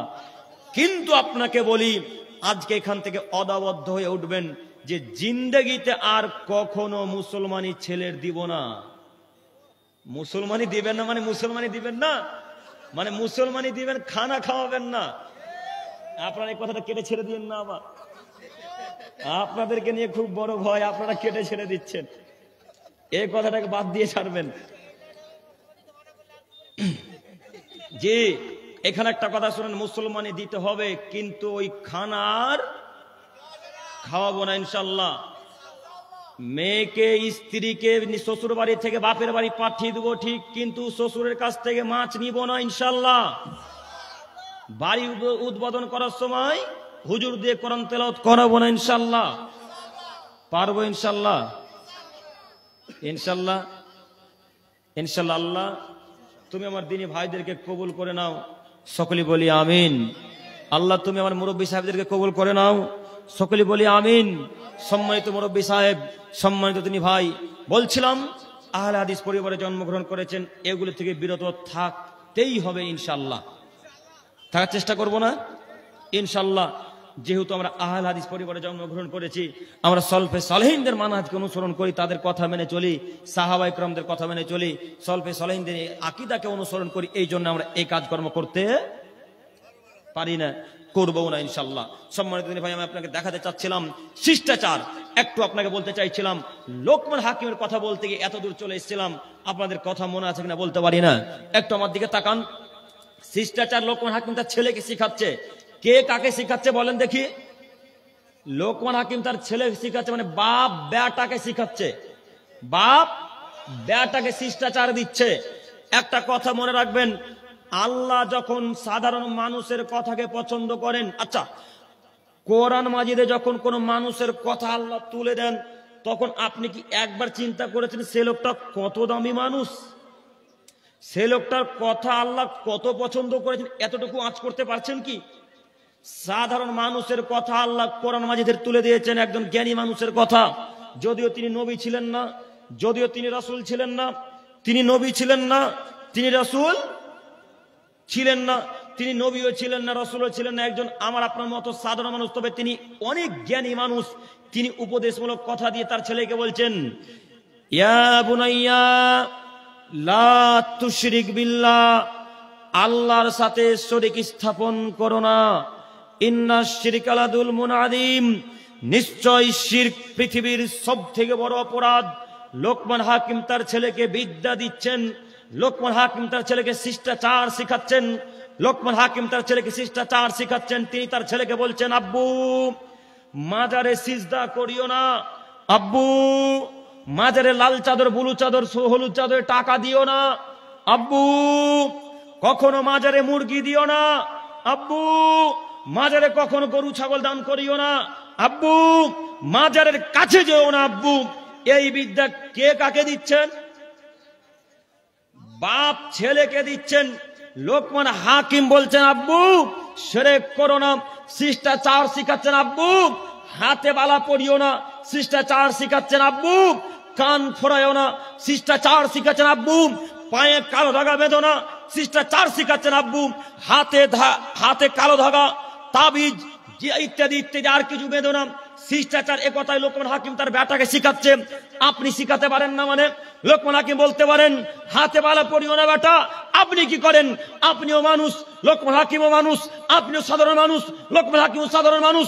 লোকমান হাকিম বেটাকে বলতে পারে, বেটা হাতে কালো ধাগা পরো না। লোকমান হাকিম বলতে পারে, বেটা পায়ে কালো ধাগা পরো না। লোকমান হাকিম বলতে পারে, বেটা হাতে বালা পরিও না। আপনি কা পুরুষ, আপনি কা পুরুষ, আপনি কা পুরুষ? আপনার চোখের সামনে আপনার ছেলেটা এখনো হাতের লোহার বালা পরে আছে। আপনি কি শিষ্টাচার বিদ্যা দিলেন? কি শিষ্টাচার শিখালেন? এরকম পিতাকে আমরা বাপ বলি না, এরকম বাপকে আমরা বাপ বলি না। এদের মতো বাপকে আল্লাহ নবী বলেছেন, আরে কা পুরুষরা বিবাহ করিস না, আরে কা পুরুষরা বিবাহ করিস না, আরে কা পুরুষরা বিবাহ করিস না। তোরা রোজা থেকে থেকে থেকে থেকে থেকে যৌন ক্ষমতাকে নষ্ট করে দিস। এদেরকে বিবাহ করতে আল্লাহ নবী নিষেধ করেছেন। তিনি বলছেন, ইয়া মাশারাস সাওয়াব মান ইসতাতা মিনকুল বাত ফালিয়াতাজাওয়াজ, হে আদমের ছেলে মেয়ে, তোমাদের যাদের ক্ষমতা হয়নি তোমরা বিবাহ করো না। এই যুবকের দল, আল্লাহ নবী ঘোষণা দিচ্ছেন, ইয়া মাশারাস সাওয়াব মান ইসতাতা মিনকুল বাত ফালিয়াতাজাওয়াজ, এই যুবকের দলেরা, তোমাদের যাদের সামর্থ্য নেই তোমরা বিবাহ করো না। বলেন ছেলেকে শিরক থেকে বিরত রাখতে পারেন না, রাখতে পারেন না, ছেলেকে শিরক করা থেকে বিরত রাখতে পারেন না, কিসের ক্ষমতা রাখেন? কিসের ক্ষমতা রাখেন? আপনার চোখের সামনে আপনার ছেলে এখনো হাতে কালো ধাগা পড়ে আছে, আমি ঠেকাবো না আপনি ঠেকাবেন? কথা বলেন। আপনার মেয়েটা প্যান্ট টাকনোর উপরে পড়ছে, আমি বাধা দেবো না আপনি বাধা দিবেন? জন্ম দিবেন আপনার, আমি ঠেকাতে আসবো জঙ্গিপুর থেকে? কেন আপনার মেয়ে কালো ধাগা পরে আছে পায়ে? কেন আপনার ছেলের পায়ে কালো ধাগা আছে? আপনার ছেলের প্যান্ট এখন টাকনো নিচে আছে কেন আছে? কেন? এটা কিসের শিষ্টাচার বলেন? কিসের বিদ্যা? আপনি না এমএ পাস ছাত্র, আপনি না বিএড পাস ছাত্র, আপনি না উচ্চ মাধ্যমিক পাস ছাত্র, আপনি এত শিক্ষিত ছেলে, শিক্ষিতা মা, আপনার ছেলে মেয়ে কেন বেহায়া এইভাবে চলাচল করবে বলুন? কিসের শিষ্টাচার বলেন? কিসের বিদ্যা বলেন? আজকের পর থেকে প্রত্যেকটা পিতাকে বলছি, প্রত্যেকটা আব্বুদের উদ্দেশ্যে বলছি, আব্বুজান আপনাদেরকে বলছি, ছেলের হাতে যদি বালা থাকে, কালো ধাগা থাকে, লাল ধাগা, সাদা ধাগা, যে কোনো ধাগা থাক না কেন, পায়ে যদি কোনো ধাগা থাকে, হাতে যদি কোনো ধাগা থাকে, কান যদি ফোরানো থাকে, আজকে বাড়ি গিয়ে তার ধাগাকে ছিঁড়ে ফেলে দেবো ইনশাল্লাহ। পারবেন না মনে হয়? পারবেন না? ও মুরব্বী সাহেব আপনাদেরকে বলছি, আপনারা পারবেন? আপনাদের বিয়ে হয়েছে? আপনাদের বলছি পারবেন না? ছিঁড়ে ফেলে দিতে হবে। আপনি মনে রাখিয়েন, ছেলে আপনার আল্লাহ কিয়ামতের মাঠে জিজ্ঞাসা করবেন। আল্লাহ নবী সাল্লাল্লাহু আলাইহি ওয়াসাল্লাম বলেন, আদমের ছেলে মেয়েকে দায়িত্ব সম্পর্কে যতক্ষণ জিজ্ঞাসা না করা হচ্ছে ততক্ষণ পর্যন্ত এক পা থেকে নড়তে দেওয়া হবে না। যতক্ষণ পর্যন্ত দায়িত্ব সম্পর্কে জিজ্ঞাসা করানো হচ্ছে ততক্ষণ পর্যন্ত আদমের ছেলে মেয়েকে নড়তে দেওয়া যাবে না। আল্লাহ নড়তেই দিবে না। আচ্ছা, নড়তে যদি আল্লাহ না দেয়, তাহলে আপনার হুজুর ওই মুরিদদেরকে জান্নাতে কিভাবে নৌকাতে করে জান্নাত নিয়ে যাবে? বক্তব্য শুনেননি মনে হয়? বক্তব্য শুনেছেন? কথা বুঝতে পারেননি? আল্লাহ যদি আদমের ছেলে মেয়েকে নড়তেই না দেয়, আল্লাহ যদি আদমের ছেলে মেয়ের পাকে নড়তে না দেয়, তো আপনার হুজুর কিভাবে বললো, এই পৃথিবীর মানুষ, আমি পীর সাহেব, আমার হাতে বায়াত করো, মুরিদ হও, জান্নাতে আমি তোমাদেরকে নৌকাতে নিয়ে যাব? শোনেননি? আচ্ছা, হাদিসকে এবার পেশ করেন। আল্লাহর নবী বলছেন, আল্লাহর আদেশ ছাড়া কেউ নড়তে পারবে না। তা আপনার পীর সাহেব কিভাবে নড়বে? আবার আপনার পীর সাহেব বলছেন নৌকাতে করে নিয়ে যাব জান্নাতে, তো কিয়ামতের মাঠে পানি থাকবে নাকি? থাকবে? হুজুরের সাথে তর্ক করব না, মেনে নিলাম পানি আছে। হুজুরের সাথে তর্ক করব না, মেনে নিলাম কিয়ামতের মাঠে পানি আছে। তো আল্লাহর অনুমতিবিহীন তো আদমের ছেলে মেয়ে এইভাবে নড়তেও পাবে না, চড়তেও পারবে না, তাহলে কিভাবে হুজুরের নৌকা চলবে? আরো একটি কথা, হুজুর যে বলছে আমি নৌকা চালাবো, পৃথিবীতে একজন নৌকার বাহিজ টেনেছে এইভাবে? বাহিজ বলে না কি বলেন ওটাকে, যেটা এইভাবে টানে, এইভাবে টানে, এইভাবে মাঝি তো বলে, এটাকে কি বলে? বাহিজ বলে না? একজন টেনেছে আপনার হুজুর, কিভাবে কিয়ামতের মাঠে চালাবে নৌকা? না স্প্রিং বোর্ড নিয়ে আসবে? হুজুরের সব কথা মিথ্যা, হুজুরের সব কথা বানাওয়াট, হুজুরের সব কথা মিথ্যা, হুজুরের সব কথা বানাওয়াট। আমি আপনাকে বলতে চাইছিলাম যে আপনার ছেলে, আল্লাহ আপনাকে জিজ্ঞাসা করবে, আপনি প্রস্তুত গ্রহণ করেন, আপনি প্রস্তুতি গ্রহণ করুন, আপনি প্রস্তুতি গ্রহণ করুন। আপনার ছেলেকে আপনাকে বাধা দিতে হবে, আমাকে নয়। আপনার ছেলেকে আপনি বাধা দেবেন, আমি জঙ্গিপুর থেকে এসে বাধা দিব না। সম্মানিত মুরব্বী সাহেব, আপনাকে আবারও বলি, আজকে যত ছেলেরা প্যান্ট টাকনো নিচে পড়ে আছে, আজকে তাকে আদেশ করেন যে কাল সকাল হতে হতে জিন্সের প্যান্ট, যত প্যান্ট আছে সব টাকনোর উপরে পড়বো ইনশাল্লাহ। ইনশাল্লাহ। যদিও এখনকার দিনে ভাইরা প্যান্ট টাকনোর উপরে পরে, ফ্যাশন বলেন আর যাই বলে, হ্যাঁ, সব টাকনোর উপরে পড়ে। আর নয়তো এরা বৈজ্ঞানিককে এখন বিশ্বাস করেছে। আব্দুল করিম সাহেব বৈজ্ঞানিককে বিশ্বাস করেছে মানে, ও বৈজ্ঞানিকেরা এতদিনে প্রমাণ করেছে যে এখানে বেশি হরমোন শক্তি থাকে, এখানে বেশি হরমোন শক্তি থাকে। হরমোন মানে বুঝলেন? যৌন ক্ষমতা, যৌন ক্ষমতা। এখানে বেশি যৌন ক্ষমতা থাকে, বৈজ্ঞানিকরা প্রমাণ করছেন। আজ থেকে 1450 বছর পূর্বে মোহাম্মদ সাল্লাল্লাহু আলাইহি সাল্লাম বললেন, টাকনোর উপরে প্যান্ট পরো, টাকনোর উপরে লুঙ্গি পরো, টাকনোর উপরে পায়জামা পরো, জুব্বা পরো, সব কিছু টাকনোর উপরে পড়তে কে বলেছেন? মোহাম্মদ সাল্লাল্লাহু আলাইহি সাল্লাম।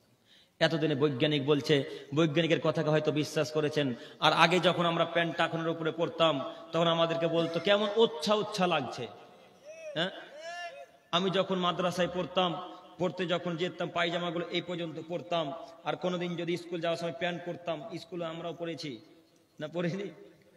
স্কুলে আমরা পড়েছি। আমার এবার M A third year, M A last year, এবার এমএ শেষ হবে ইনশাআল্লাহ। দোয়া করবেন আল্লাহ যেন ভালোভাবে পরীক্ষায় সফলতা দান করেন, আমিন। এইভাবে প্যান্ট এখান পর্যন্ত প্যান্ট পরে যেতাম, তো মাস্টাররাও বলতো উচ্ছা উচ্ছা লাগছে, আর ছাত্ররা তো বলতো মজা নিত, তাই না? এই হচ্ছে অবস্থা। তো উচ্ছা উচ্ছা লাগছে এরকম যদি বলে, তাহলে সে আল্লাহ নবীকে অপমান করলো। আল্লাহ নবীকে অপমান করলে সে জান্নাতুল ফেরদাউস যাবে না জাহান্নামে যাবে? জাহান্নামে যাবে। এই জন্য আমি আপনাকে অনুরোধ করে বলি, মুরব্বী সাহেব, ছেলে আপনার বাধা দিতে হবে আপনাকেই, মেয়ে আপনার শিষ্টাচার শিক্ষা দেবেন আপনি। মনে থাকবেন ইনশাল্লাহ। ইনশাল্লাহ শিষ্টাচারের অতীব একটা গুরুত্বপূর্ণ অংশ হচ্ছে যে কোনো মূল্যে পিতামাতার সাথে ভালো আচরণ করবেন। পারবো ইনশাল্লাহ? এখানে একটা কথা মাথায় রাখবেন, এখন রাত্রি 11টা প্রায় 50 বাজে, 48 বাজে প্রায়। এবার আপনাকে বলি, এত রাত্রি পর্যন্ত, গভীর রাত্রি পর্যন্ত বসে আছেন কিসের আশায়? নেকির আশায়, জান্নাত যাব। কি দিচ্ছেন গো এতগুলা? এত রাত্রি পর্যন্ত বসে আছেন কিসের উদ্দেশ্যে? নেকির উদ্দেশ্যে, জান্নাত যাবেন এই আশাতে। কিন্তু আপনি পিতামাতার কথাকে মানেন না, পিতামাতার কথাকে এড়িয়ে চলেন, পিতামাতাকে শ্রদ্ধা করেন না, সম্মান করেন না। এত রাত্রি জাগরণ করে যে বক্তব্য শুনলেন, যে নেকিগুলা পেলেন, এই নেকি আল্লাহ তাআলা কবুল করবে না। তাহলে আল্লাহ যদি কবুল নেকি না করেন, তাহলে এতক্ষণ পর্যন্ত জালসা শুনে কোনো লাভ হলো? তাহলে কি করা লাগবে? পিতামাতার কথা শোনা লাগবে, পিতামাতার সাথে ভালো আচরণ করতে হবে যে কোনো মূল্যে। সম্মানিত তিনি ভাই, পিতামাতায় জান্নাত লাভের বড় মাধ্যম। পৃথিবীতে বড় বড় ইবাদত আছে, যে ইবাদত করলে জান্নাত কিনা যায়। পৃথিবীতে বড় বড় ইবাদত আছে, যে ইবাদত করলে জান্নাত কিনা যায়। পৃথিবীতে বড় বড় ইবাদত আছে, যে ইবাদত করলে জান্নাত কিনা যায়। সেই সব ইবাদতের মধ্যে একটা বড় ইবাদত হচ্ছে পিতামাতার সাথে ভালো আচরণ করা। একটু আপনাকে দেখাই, জাহিমা রাদিয়াল্লাহু তাআলা থেকে বর্ণিত, তিনি বলেন, একদা তিনি রাসূল সাল্লাল্লাহু আলাইহি ওয়াসাল্লামের নিকটে গিয়ে তিনি বলেন, আরাদুল গাজওয়াতা জিতু কাস্তাসিরকা ইয়া রাসূলুল্লাহ, আল্লাহর নবী আমি জিহাদে যাব, আপনি আমাকে পরামর্শ দেন। আল্লাহ নবী আমি জিহাদে যাব, কিভাবে যুদ্ধ করব একটু পরামর্শ দেন। তখন আল্লাহ নবী প্রথম প্রশ্ন করে উঠলেন তাকে, এই জাহিমা, হাল্লাকা মিন উম্মি, তোমার কি মা আছে? হাল্লাকা মিন উম্মি, বাড়িতে কি তোমার আম্মা জান আছে? তখন জাহিমা রাদিয়াল্লাহু তাআলা আনহু বলছেন, নাম, জি হ্যাঁ, বাড়িতে আমার মা আছে। তখন আল্লাহ নবী বললেন, আল জামহা, জাহিমা বাড়ি চলে যাও, তোমাকে জিহাদ করতে হবে না। জাহিমা বাড়ি যাও, যুদ্ধে যেতে হবে না। ফাইনাল জান্নাতা ইনদা রিজলিহা, বাড়ি চলে যাও, জান্নাত তোমার মায়ের পায়ের নিচে পড়ে আছে, যাও বাড়ি যাও। জান্নাত কোথায় পড়ে আছে বলেন দেখি? মায়ের পায়ের নিচে জান্নাত পড়ে আছে, কথা মুহাম্মদ সাল্লাল্লাহু আলাইহি সাল্লাম বলেন। অতএব আপনাকে আমি অনুরোধ করে বলি, জান্নাত যদি কিনতে চান, আব্বু আম্মুর সাথে ভালো আচরণ করেন। আম্মা বেঁচে আছে মানে জান্নাতকে দেখতে পাচ্ছেন, একবারে জল জল জল জল করে ভাসছে। বুঝতে পারেননি মনে হয় কথা? আম্মু বেঁচে আছে মানে জান্নাত দেখতে পাচ্ছেন। আম্মুর যত্ন করে, সেবা করে, ভালো কথাবার্তা বলে জান্নাত কিনে নেব আজকে থেকে ইনশাআল্লাহ। আম্মুকে দুঃখ কষ্ট দিয়ে জান্নাত হয় না, জান্নাত হবেও না। এই জন্য আল্লাহ নবী 3 শ্রেণীর মানুষের জান্নাতকে হারাম করেছেন। 3 শ্রেণীর মানুষের আল্লাহ রাসূল জান্নাতকে হারাম করেছেন। তার 1 শ্রেণীর মানুষ আকুন, পিতামাতার অবাধ্যকারী ছেলেমেয়ের উপর জান্নাত হারাম। পিতামাতার কথা মানে না যারা, পিতামাতাকে সম্মান করে না যারা, পিতামাতার কথাকে এড়িয়ে চলে যারা, জান্নাতে যাবে না তারা। যুবক ভাই, এখানে যত মানুষ দেখতে পাচ্ছি প্রায় সব আমার বয়সের ছেলে। যত যুবক দেখতে পাচ্ছি প্রায় সব আমার বয়সের ছেলে। তাই দিনী ভাইদের উদ্দেশ্যে বলছি, হে আমার প্রিয় দিনী ভাই, আজকে এখানে ওয়াদাবদ্ধ হবেন, আজকে এখান থেকে অঙ্গীকার করে উঠবেন, আজকে এখানে আল্লাহর সাথে ওয়াদা করবেন, আল্লাহ কিয়ামত পর্যন্ত যতদিন পৃথিবীতে বেঁচে থাকবো, আল্লাহ জিন্দেগিতে পিতা মাতার বিরুদ্ধে আর যাবো না ইনশাআল্লাহ। এই বক্তব্য পেশ করলাম, এই অঙ্গীকার করে আজকে উঠবো ইনশাআল্লাহ। পিতা মাতা জান্নাত লাভের বড় মাধ্যম। আর একটা হাদিস বলি আপনাকে, তাহলে হয়তো বুঝতে আরো সক্ষম হবেন।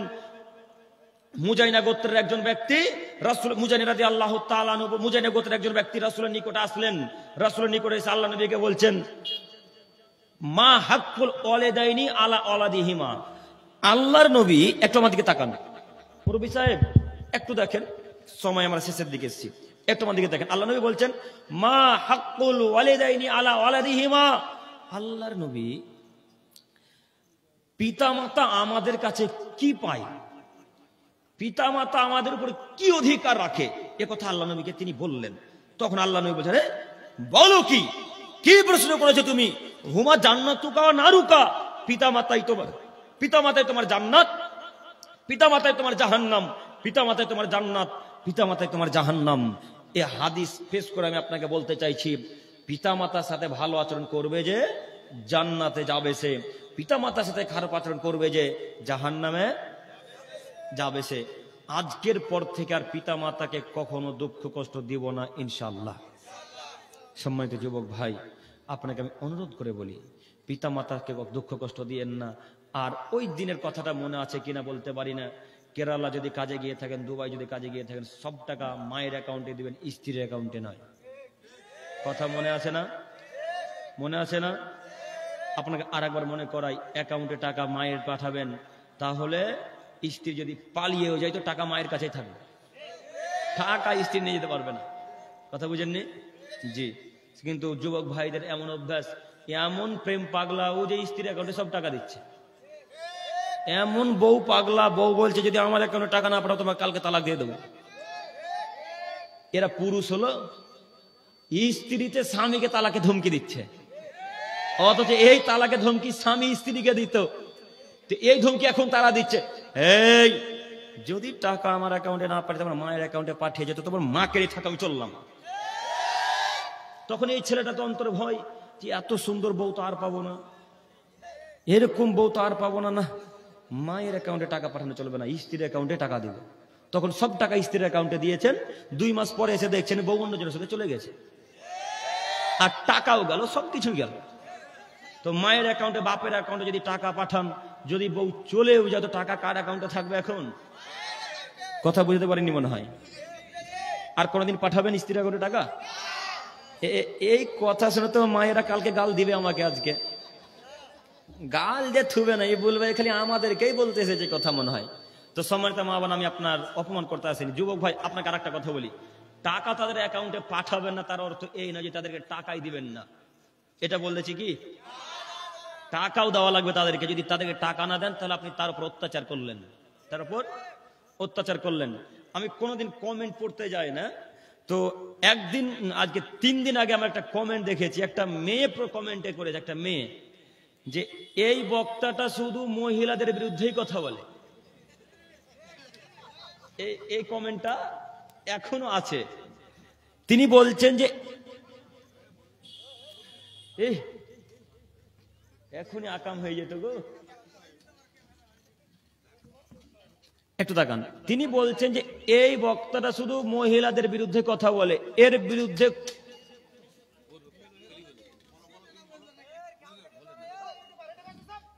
আমার দিকে দেখেন,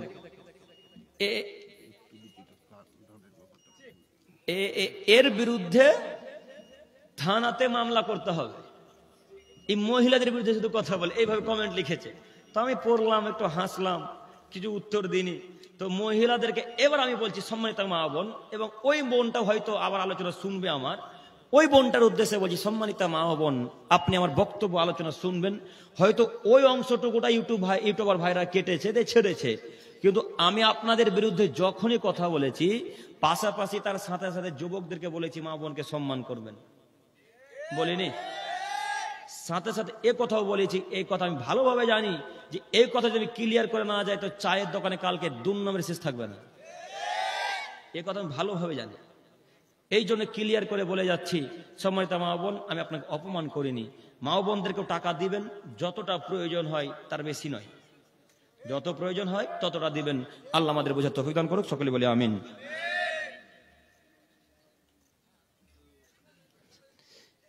23,000 না কি লিখেছেন এটা? ও কি করে 2,30,000টা কি ডিমান্ড? ও, আর 60টা বরযাত্রী আগে থেকেই কথা। তো ওই 2,30,000 টাকা যদি নিতেই হয় আর 60টা বরযাত্রী পাঠাতে, তো বাপ বেটা ভিক্ষা করিও, বাপ বেটা ভিক্ষা করিও।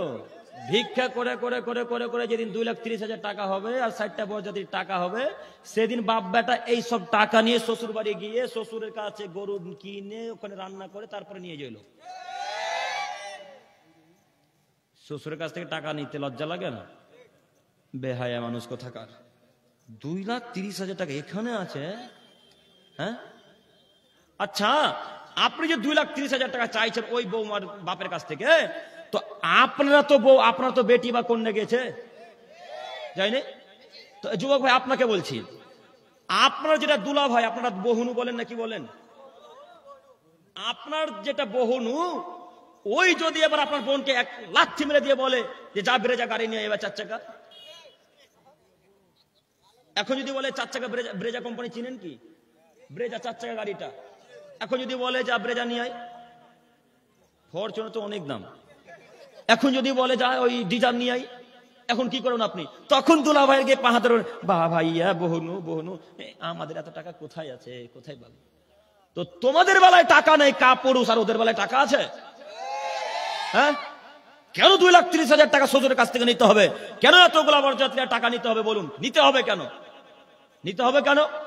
বুঝিনি, করে ফেলেছি, সেটা আলাদা বিষয়।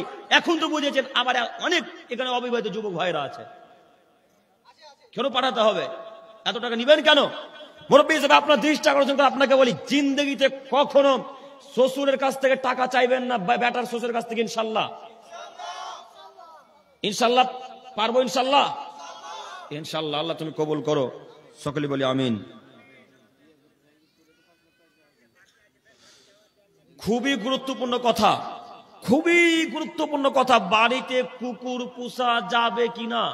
জি না, বাড়িতে কুকুর পুষতে পাবেন না।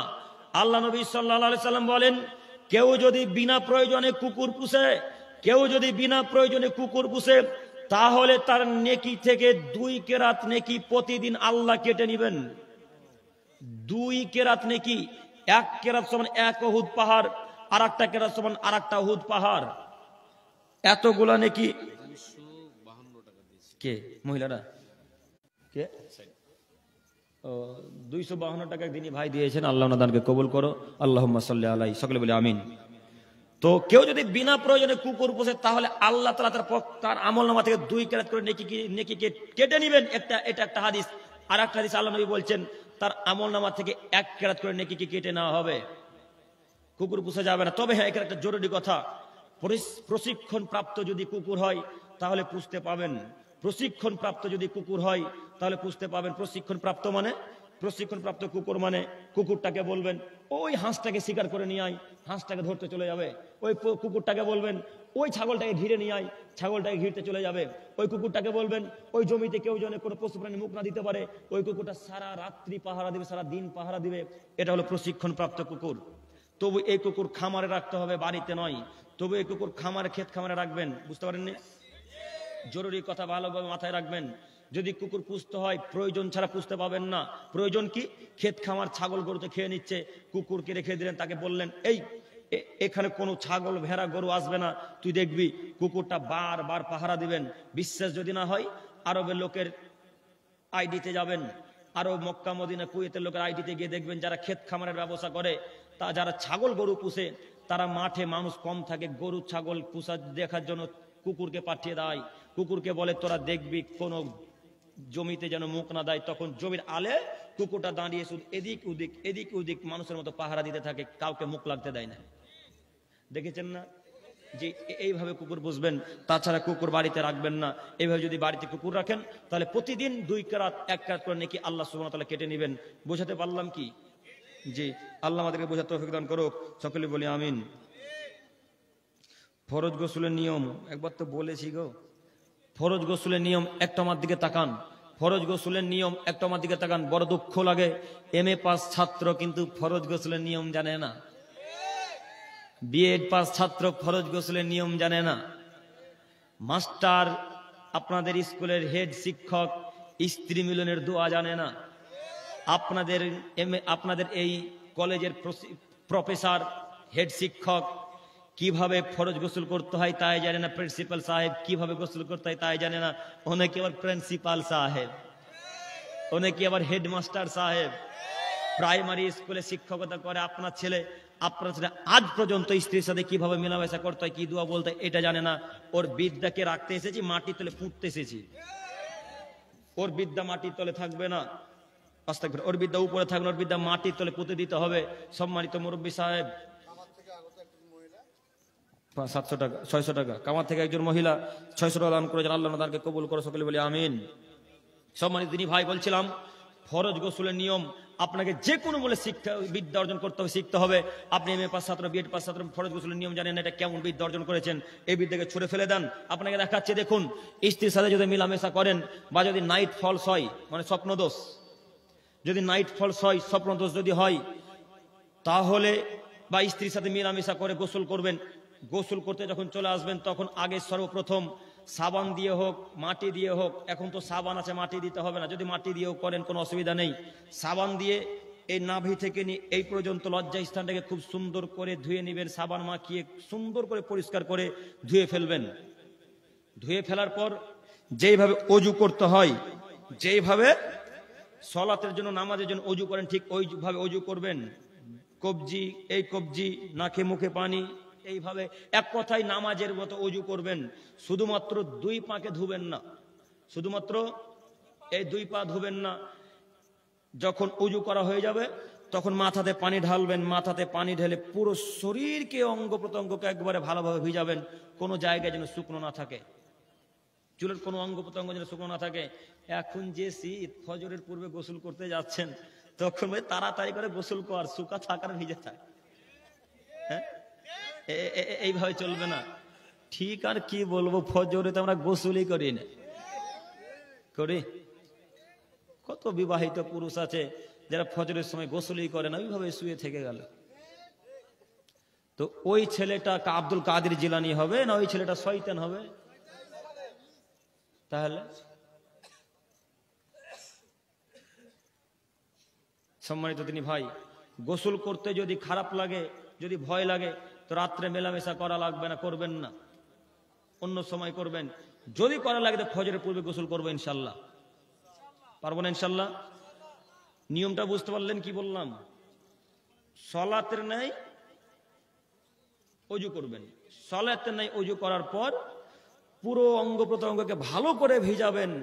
তারপরে সব অঙ্গ প্রত্যঙ্গ যখন ভিজে যাবে, একটু 2 পা 3 পা হেঁটে গিয়ে প্রথমে ডান পা ধোবেন, তারপরে বাম পা দিয়ে যেভাবে অজুর দোয়া বলে ঠিক ওইভাবে অজুর দোয়া বলবো ইনশাল্লাহ।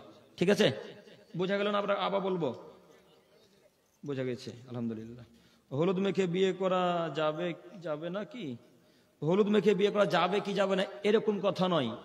হলুদ যদি মাখতে হয় তাহলে আপনি নিজে মাখবেন, হলুদ যদি মাখতে হয় তাহলে আপনার মা মাখাবে, হলুদ যদি মাখতে হয় মনে করেন তাহলে আপনার দিদি মাখাবে, হলুদ যদি আপনি মাখতে হয় মনে করেন তাহলে আপনার খালা, আপনার চাচি মাখাবে, আপনার ভাবি মাখাবে না, খালাতো বোন হলুদ মাখাবে না, আপনার চাচাতো বোন হলুদ, চাচাতো বোন বুঝলেন, চাচাতো বোন হলুদ মাখাবে না, গ্রামের ভাবিরা হলুদ মাখাবে না, ওরা হলুদ মাখালেই জেনা হবে, ওরা হলুদ মাখালেই জেনা হবে।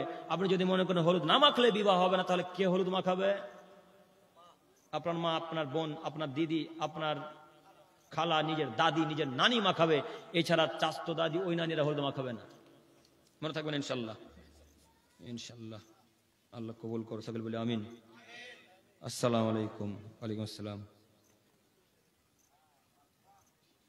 কোন মহিলা মাদ্রাসায় কোন ছেলে শিক্ষক পড়াতে পারবেন কি না? জি হ্যাঁ, শিক্ষা দিতে পারবে, পর্দার আড়াল থেকে শিক্ষা দেবে, পর্দার আড়াল থেকে। হ্যাঁ,